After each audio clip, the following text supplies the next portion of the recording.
Hello student, I am Varun Nishad from LPA Public School. In this video, we will discuss about the remaining part of heredity and evolution, that is sex determination. Dear student, in previous video, we are discussed about the blood group inheritance or inheritance of blood group. We are discussed various blood groups with male and female, and in this video we will discuss how the sex determination in male and female. Now suppose point is determination of sex.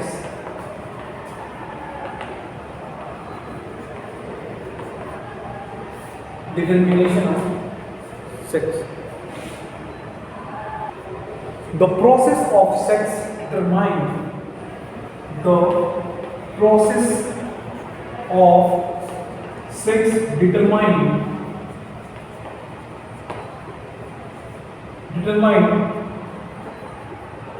during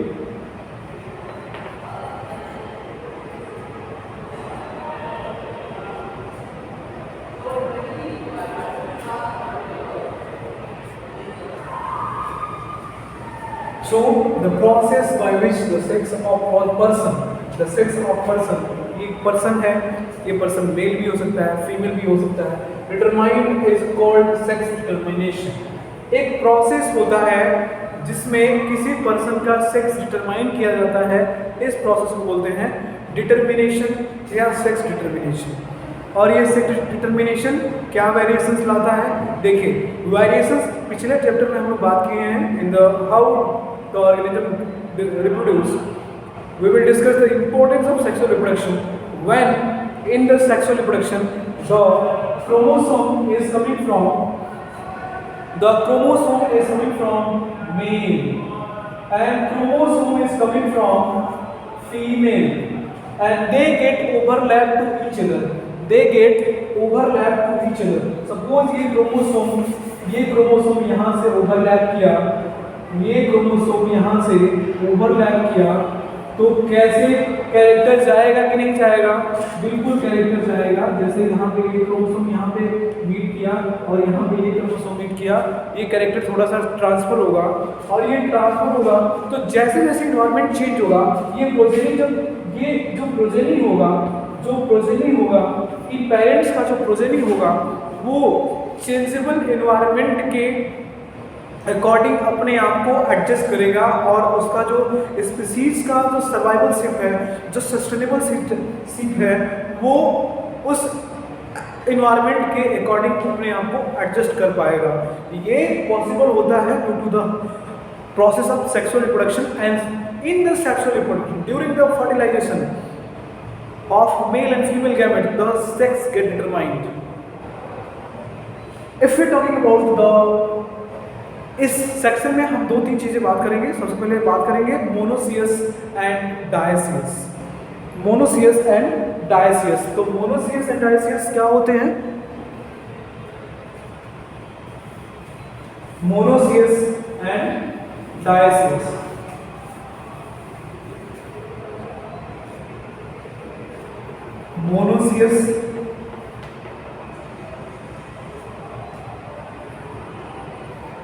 monoecious मतलब होता है दो sex organ, two different sex organ, two male and female sex organ, male and female sex organ are occupy in same individual is called monoecious। ऐसे organism जिनमें male और female structure, male और female reproductive structure एक ही organism में पाया जाता हो, उस ऑर्गेनिज्म को बोलते हैं मोनोसियस। और एक और टर्म होता है dioecious. Dioecious,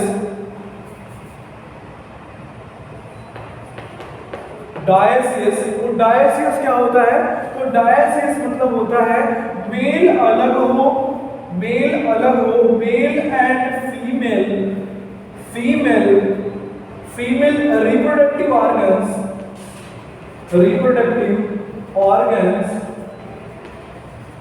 are found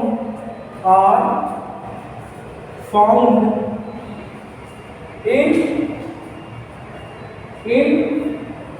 different individuals,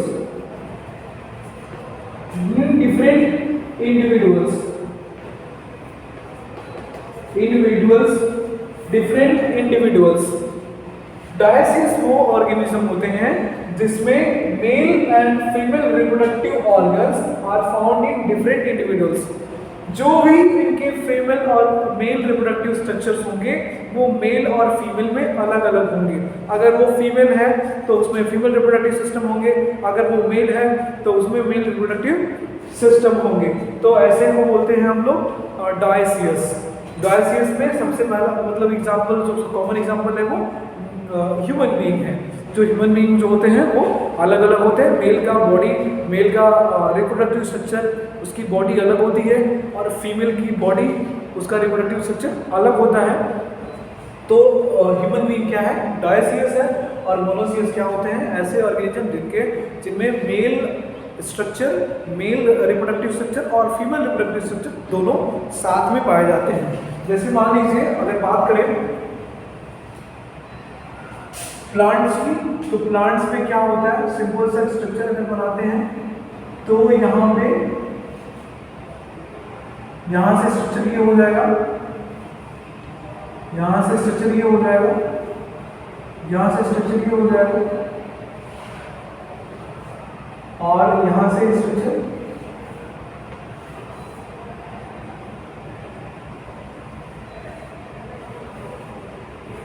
ये थैलेमस से पूरा टिका हुआ है।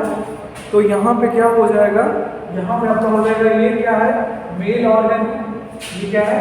ये मेल है, और ये क्या है? ये फीमेल है। तो ये आपकी क्या है? फीमेल है। तो मेल और फीमेल कहाँ पाया जा रहा है? एक ही ऑर्गेनिज्म में पाए जा रहे हैं। तो इस तरह से आपका ये क्या हो गया? मोनोसियस। लेकिन ये क्या हो गया आपका? डायसियस।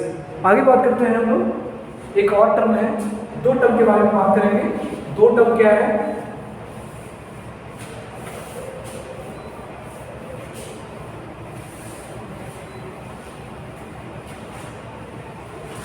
दो टर्म है, एक टर्म है ऑटोसोम। एक होता है सेक्स क्रोमोसोम। तो ये दोनों होते क्या हैं? दोनों टर्म को अलग अलग समझते हैं। तो पहली बात अगर ये बात करें हम ऑटोसोम की, तो पूरे human being how many numbers of chromosome are present? तो total number of chromosome are 46, in pair 23। तो जो 22 पेयर होते हैं, 22 पेयर्स होते हैं, उसको बोलते हैं सोमैटिक क्रोमोसोम। और जो वन पेयर होता है उसको बोलते हैं सेक्स क्रोमोसोम बोलते हैं। So means that is when 22 are autosome को क्या बोलते हैं? सोमैटिक। ये क्रोमोसोम ऐसे क्रोमोसोम होते हैं कि अगर ये पेरेंट से जो चाइल्ड में जाएंगे तो पेरेंट का जो बॉडी का फिजिकल अपीयरेंस होगा, बॉडी का कलर होगा, उनकी बॉडी का जो जिस तरह से उनका स्किन होगा, हेयर होगा, वो कौन से कैरेक्टर्स ये कैरी करेंगे? सोमैटिक क्रोमोसोम ले जाएंगे। लेकिन उनका जो ओरिजिनल जो जेनेटिक मटेरियल होगा वो कौन कैरी करेगा? या फिर उनका जो क्रोमोसोम जो डिसाइड करेगा कि आने वाला उसका जो प्रोजेनी होगा, जो ऑफस्प्रिंग होगा, वो मेल होगा कि फीमेल होगा, तो वो कौन डिटरमाइन करेगा? वो आपका सेक्स क्रोमोसोम डिटरमाइन करेगा। मतलब ये है कि ऑटोसोम जो होते हैं वो उनको सोमैटिक क्रोमोसोम भी बोलते हैं, और जो सेक्स क्रोमोसोम होते हैं उनको सेक्स क्रोमोसोम कितने पेयर में होते हैं?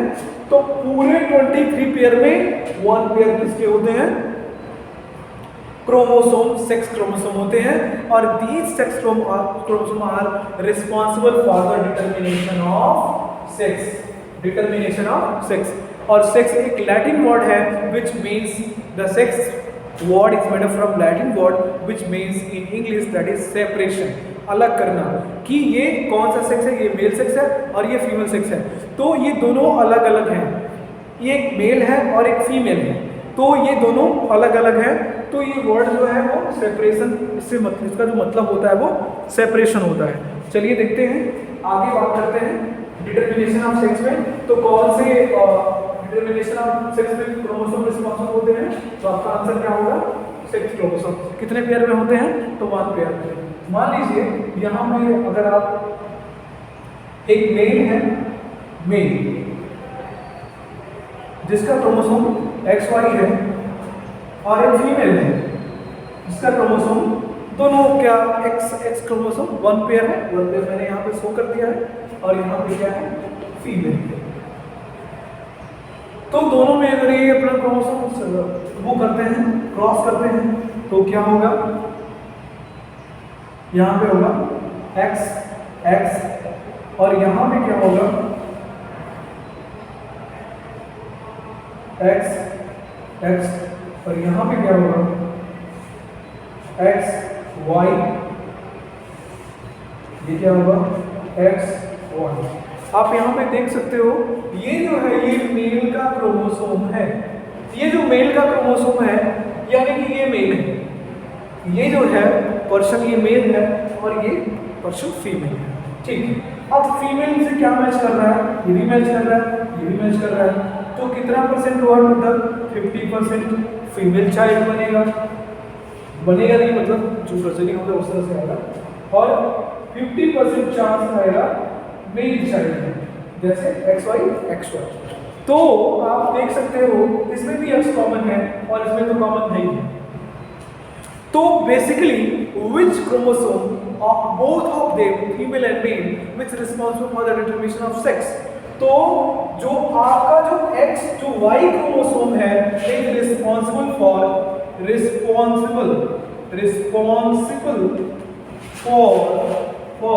determination of sex, determination of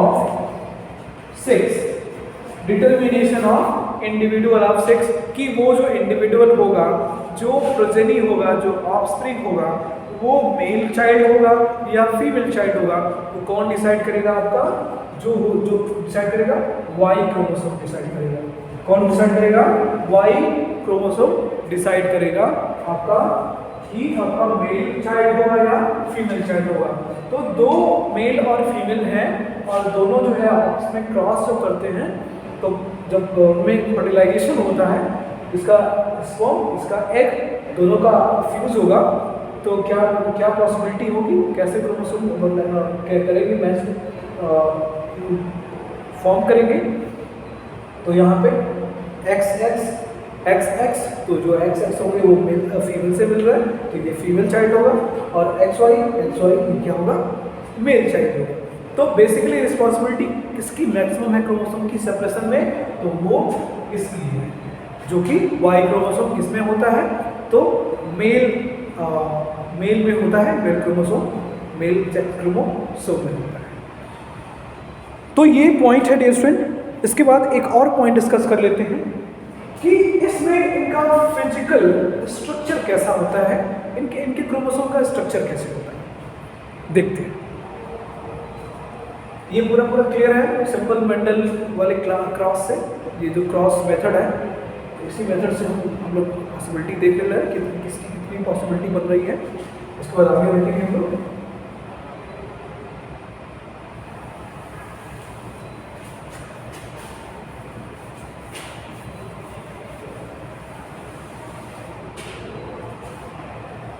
देखिए अगर मान लीजिए, मैं थोड़ा सा क्लियर करके बताता हूँ आपको।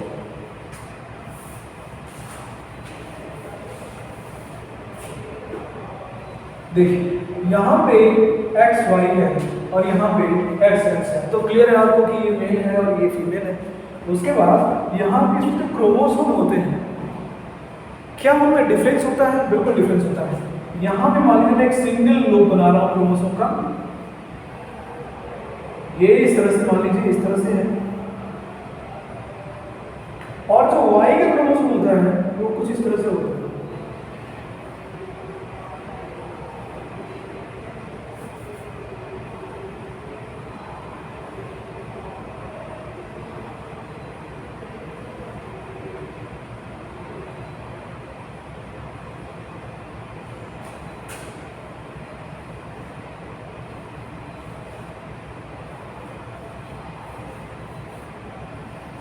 आप देख सकते हो डियर स्टूडेंट कि किसकी हाइट लॉन्ग है, तो हाइट किसकी जहाँ लॉन्ग है, थोड़ी सी हाइट जो है इसकी बड़ी होती है, इसकी हाइट जो होती है थोड़ी सी बड़ी होती है।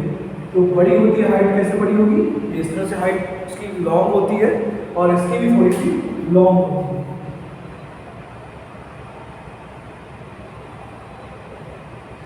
तो जो आप देख रहे हो यहाँ पे जो वाई क्रोमोसोम है ये थोड़ा सा जे टाइप का लग रहा है, तो ये होता है शॉर्ट होता है इस कंपैरिजन में, एक्स के कंपैरिजन में ये क्या होता है? शॉर्ट होता है, थोड़ा जे टाइप का होता है। तो आसानी से हम वाई क्रोमोसोम को आसानी से टैकल कर सकते हैं कि कौन सा क्रोमोसोम एक्स होगा, और ये वाला जिस स्पर्म में ये एक्स क्रोमोसोम होगा जो ओवम को फ्यूज करेगा, तो जो बेबी होगा, जो प्रोजेनी होगा, वो मेल होगा। तो आपको यहाँ पे शॉर्ट जो है इसका जो फीचर, इंटरनल फीचर होता है, इसका जो शेप होता है वो इस तरह से होता है।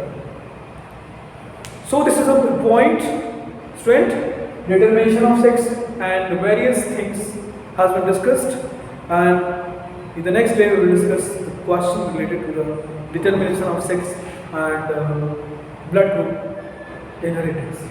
Thank you.